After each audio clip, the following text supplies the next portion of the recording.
Assalamualaikum warahmatullahi wabarakatuh.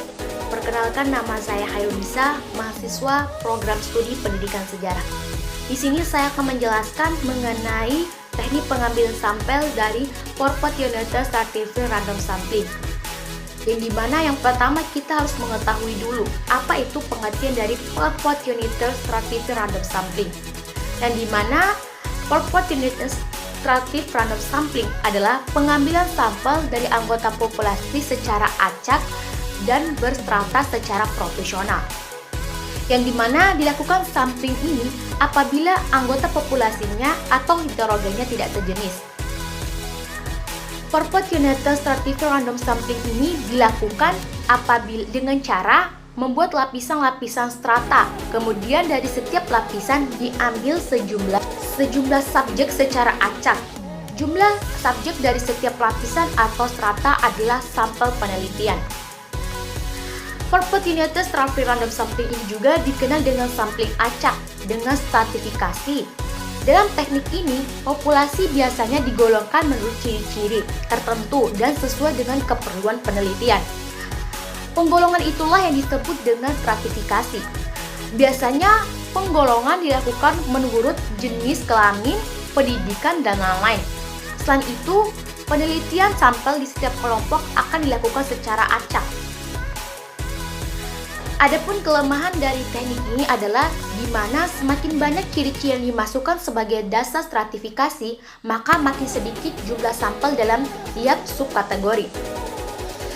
Adapun yang mengatakan bahwa teknik sampel ini memperbesar kecepatan terjadinya kesalahan dalam penelitian. Peneliti harus melakukan stratifikasi, dan untuk itu peneliti diharuskan untuk mengenal tentang populasi terlebih dahulu untuk memperoleh keterangan yang rinci menyangkut subkategori yang dijadikan dasar stratifikasi. Jika peneliti tidak bisa memperoleh keterangan dengan baik, maka kemungkinan klasifikasi tersebut mengandung kelemahan yang mengakibatkan kesalahan penafsiran. Teknik ini juga dapat digunakan jika populasi tidak homogen dan profesional. Contohnya, suatu perusahaan mempunyai pegawai dengan latar belakang pendidikan, yaitu yang pertama S1 dengan jumlah 30 orang, yang kedua S2 dengan jumlah 40 orang, dan yang ketiga SMA dengan jumlah 80 orang. Jumlah sampel yang harus diambil adalah meliputi strata pendidikan yang diambil dari perwakilan sesuai dengan kebutuhan. Adapun teknik atau cara serta langkah-langkah dalam pengambilan sampel dari Proportional Stratigraphy Random Sampling ini. Yang pertama itu stratigraphy random sampling. Perlu diketahui bahwa stratigraphy random sampling itu metode pengambilan sampel yang digunakan pada populasi yang memiliki susunan bertingkat atau berlapis-lapis. Teknik ini digunakan bila populasi memiliki anggota-anggota yang tidak bersifat homogen dan berstrata secara proporsional, sehingga setiap strata harus terwakili dalam sampel.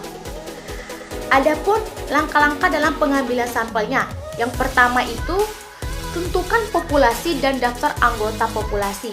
Yang kedua, bagi populasi berdasarkan strata yang dikehendaki. Yang ketiga, tentukan jumlah sampel dalam setiap strata. Dan yang keempat, pilih sampel dari setiap strata secara acak. Sekian penjelasan materi dari saya mengenai Proportional Stratigraphy Random Sampling ini. Wassalamualaikum warahmatullahi wabarakatuh.